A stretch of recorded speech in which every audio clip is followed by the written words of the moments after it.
everyone, today I've got your Moth Diaries movie review. I was really intrigued to see this movie, one because I did a Trailer Thursday video about it, and two, just because I was hoping that it wasn't going to be anything Twilight related or anything that was of that nature.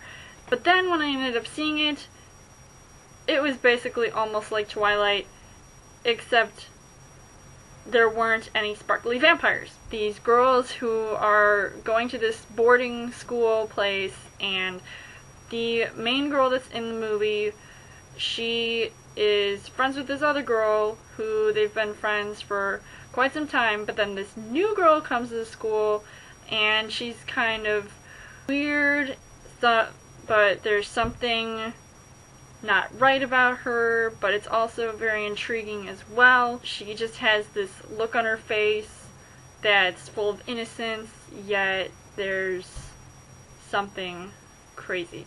The girl I'm referring to is Lily Cole, and she is now this dark-haired girl who is now tempted to basically take over the entire school, and the main girl's friends sort of play out the whole, like, I'm going to steal your friends and you're going to have to deal with that. And when she eventually does that, the main girl is basically trying to fend for herself, trying to figure out what this girl is doing and who she exactly is. So it's like this huge mystery, and she's trying to figure out why this is all happening, why her life is basically just turning on itself. So she tries to seek help from one of her professors, who is played by Scott Speedman. He kind of talks about in class about the whole thing with vampires and stuff like that, so it kind of led me to believe, yes, maybe this chick is a vampire, because of all these things that are happening to these other girls. It's kind of depressing because I did not want to see a movie about vampires, because I am sick and tired of watching movies about vampires.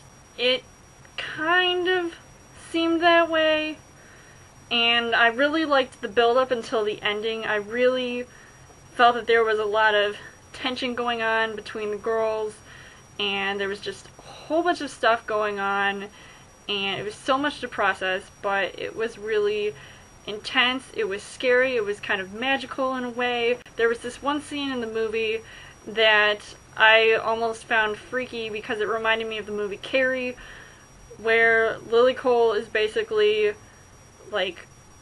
drenched in blood, and it's just crazy because that's how her life basically is. One thing I didn't understand was the whole reference to the moths, because they were always forming in the one girl's room, and the main girl would sneak over to the other girl's room and see all these moths, but then really they weren't there, so she's kind of hallucinating in a way, which sort of led to the whole sort of psychological aspects and mystery of the movie. Overall, I would say that it was a decent movie. I probably wouldn't see it again, just because I don't like vampires and they irritate. If you've seen this movie and you want to tell me all about it, let me know in the comments what you guys thought of the Moth Diaries, and you guys can subscribe to my channel. I've got more movie reviews, movie updates, come back every week for a Trailer Thursday video. You guys can also like me on Facebook and follow me on Twitter, and I will see you guys later.